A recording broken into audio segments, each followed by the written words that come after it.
Na Posavskih Udicah smo mimoidoče povprašali, ali praznujejo Prešernov dan. Ja, doma imamo vnučka, že njemu pripovedujemo, kdo je bil. V knjižnico hodimo tudi. Tako da njega se spominjamo kot enega najboljšega pesnika in pisatelja. Ne? Grem na kako predstavitev v krajevni skupnosti, ne, ko imajo predstavitev. Nekaj posebnega ne. Mogoče greste na kako prireditev? Ja, zdaj ne. Drugače pa. Ja, malo, da se spomnimo, ne?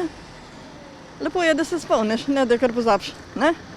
Pa greste na kakšno prireditev? Tes pa ne, jaz sem bolana, ne grem drugo kot šivnca, kar moram jeti.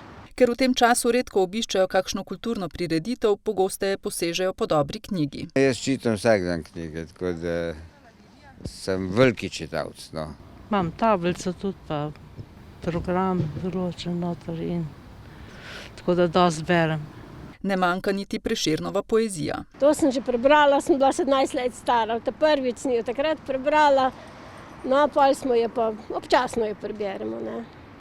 Je tako s to kulturo, zdaj delajo pomce tega Prešerna, sej vsakemu čast.